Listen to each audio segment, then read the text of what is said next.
It's already 8:30, but this morning's class has not yet begun. We were supposed to have physics, but that teacher's nowhere to be seen. What the hell, teacher? Had I known this beforehand, I would have slept in too. Whoa, suddenly the classroom door slams open and Muto grunts his morning greeting to us from the doorway. Good morning, everyone. Muto looks like he's not slept at all. The stubble, his messier than normal hair, and the stained dress shirt create a less than favorable impression. I guess he had some fun last night at the festival too, you know what I'm saying? Excuse me being late, I got some... I have a hangover. I ran into some unexpected problems. I'm usually not one for festivals like this, but I hope you all had a good time. After all, these sorts of events are important for you all, since they give you a short reprieve from schoolwork. The class replies with various degrees of enthusiasm. Yay! Muto proceeds to take roll and get started. Right then, today's subject is photon particle physics. Before long, I've descended into a comfortable coma-like state along with the rest of the class, letting Muto's rambling speeches pass through one ear and exit the other without leaving a trace. Now, who could tell us a solution to this problem? He's written a rather easy equation on the blackboard. Desperately, he tries to get the class to participate. Nobody? Come on, guys. Nakai, how about you? When fairly singled out and cornered, I give him an answer. It causes his shaggy features to twist into a genial smile that would scare little children senseless. Precisely. Good work, Nakai. I'm both disturbed and honored by the fact they can remember my name only 1 week after I transferred here. Why would that disturb you? Oh, what is wrong with you, Nakai? From what I've seen, Muto has serious trouble remembering the names of anybody else in the class, and most of them have been here since first year. The room settles into a dreary mood, students and teachers alike trying to get back on track after the festival. I figure last week must have been frantic for everyone. Whoa. Now I'm too soon. The lunch bell rings. Wah! Make way, important business.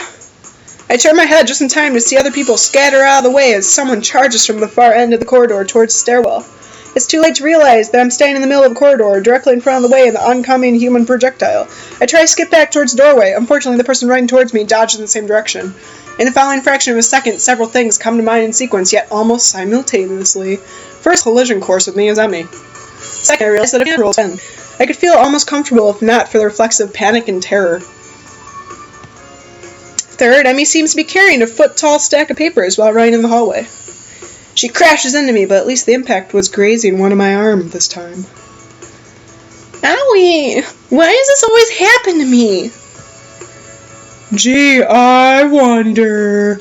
Could it possibly have anything to do with you running through the corridor like you were on fire? This girl is on fire! Okay, I'm done. She whimpers regretfully.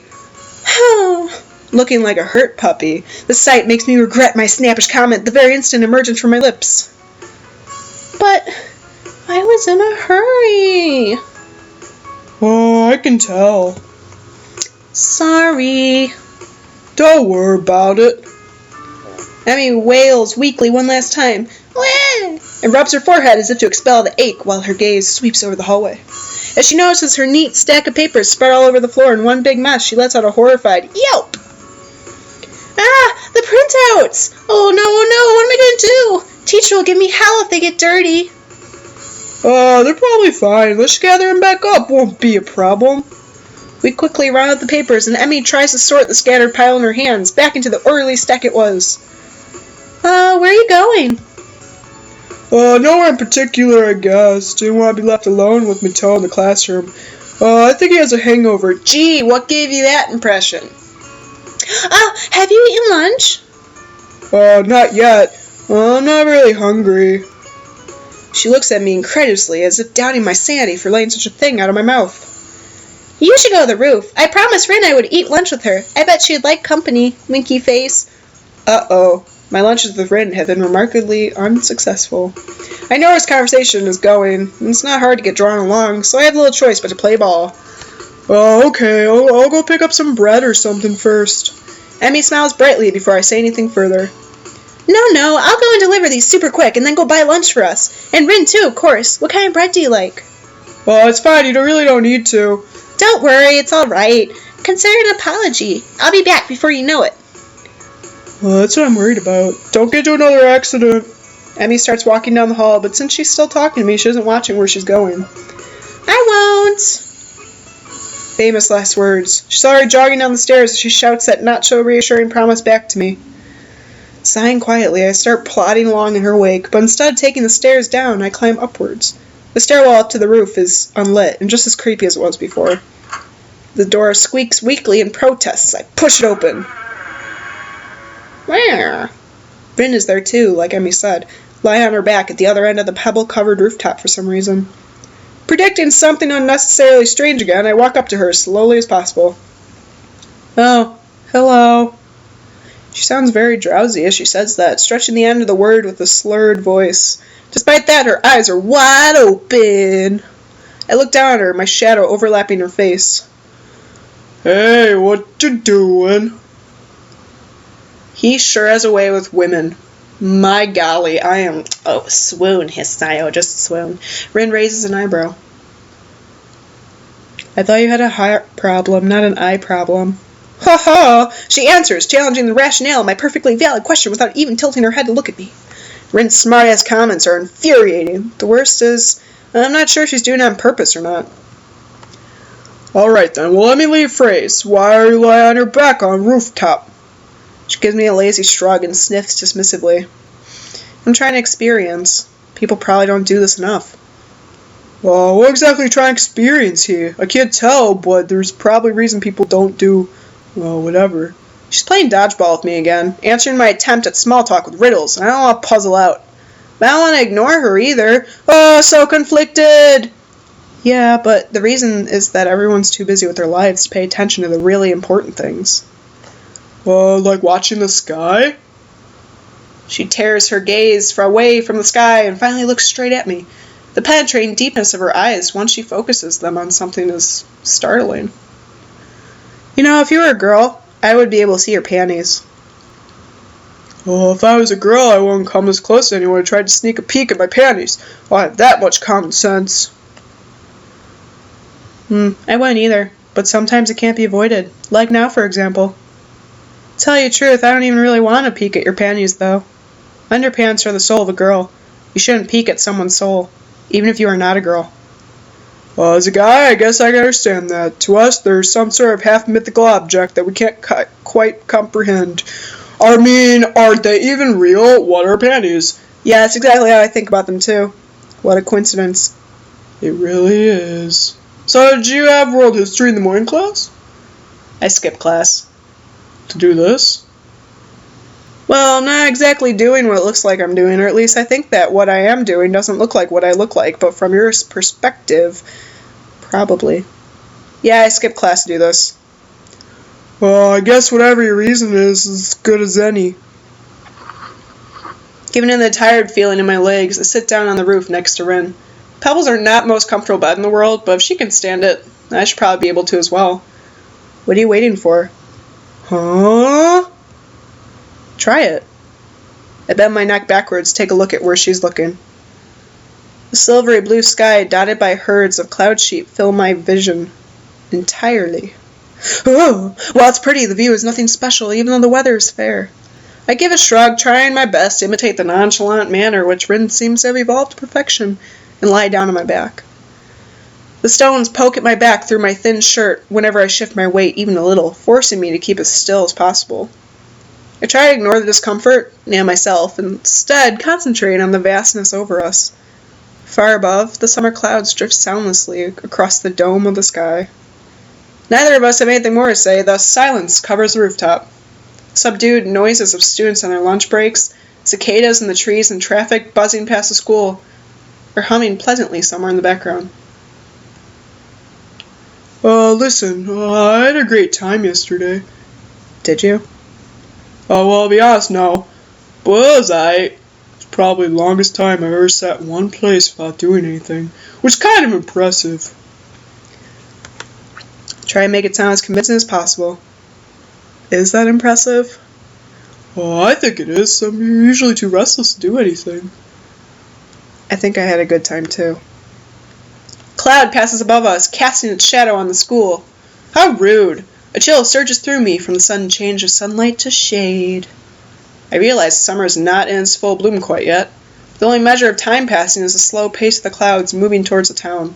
Stray beams of golden sunlight leak through the gaps, blinding, me for a moment whenever they hit me directly in the eyes. The blue of the sky looks so unreachable. This reminds me of the time I spent in the hospital, where I was bored out of my mind on a daily basis. Somehow, it didn't matter after a while. I learned to appreciate other things besides watching TV and gossiping with people I didn't even like. Comprehensive sensation of calmness spreads from my sight to my other senses, finally hitting my brain. An airplane zooms by, leaving two thin contrails in its wake like a pair of chalk lines drawn from one end of the sky to the other. Wonder where it's heading. The low din of its engines carries all the way down to my ears, although it's barely audible over the racket from the quad. It's nice. Oh, it's nice, but I don't understand why it's more important than going to class. Isn't it good to do something you like? Every once in a while? Well, of course, but... What are you doing? Emmy has snuck up on us without either noticing and is only a step away from me, holding several packages wrapped in plastic film in her arms. She leans forwards and peeks over me, overshadowing my face almost exactly the same way I overshadowed Rin before. I wonder how weird this looks, two of us lying on our backs on the rooftop. That's what I asked, too. I would be more concerned about what you are doing. If I were you, I wouldn't come that close to people who could see your panties. Rin! Emmy's voice is scandalized, but she quickly takes a step backward, pressing her hands against the front of her skirt so abruptly that the parcels of bread she was carrying fall. I quickly avert my eyes and glance angrily at Rin. She pretends not to see me. Hisao wasn't like that, right? Right, maybe. Emmy scowls at Rin and crouches down to pick up the packages. She wipes the dust off them and skips lightly around me to She wipes the dust off them and skips around me to Rin's other side while she sets herself down. Anyway, here's your bread. Sorry it took so long. Oh, that's alright. Thanks for the treat. I pull myself up into a sitting position and gratefully accept the bread. Num num num. Num num num num. Num num. I fell from the corner of my eye the skill with which Rin handles her bread between her feet. I haven't seen you on the track in a few days. Oh, right. I figured it was too heavy a routine for me. So you're doing with something else? I've been considering my options. She frowns but doesn't pursue the issue further, for which I'm thankful. Emmy seems pretty headstrong. I wouldn't want to get pestered by her about this on a daily basis. I already have enough burdens with Shizune and Misha. We barely finish our lunch before the bell rings, calling us back to our classrooms like a rude bell. Hee-chan! Misha waves at me as soon as I enter and starts talking before I even make my way across the classroom. How was your festival? Did you have fun? I still somewhat undecided on that. I'd say probably. Why? Just asking. Her eyes glint in a way that tells me she's not just asking. I can't seem to guess her motives, though. As the well-timed entrance of the English teacher prevents us from talking further, Misha falls back to plan B. I was there all day with Shi-chan. We had a lot of fun. Weren't you supposed to do work? Don't worry, everything went really well. I don't reply to that. She leaves me alone. My own attention, on the other hand, is directed out the windows. Not that I look at it from here, though. Now that I look at it from here, though the window and the foliage just outside, the sky seems smaller. I catch only small glimpses of blue. Is it a slow zoom?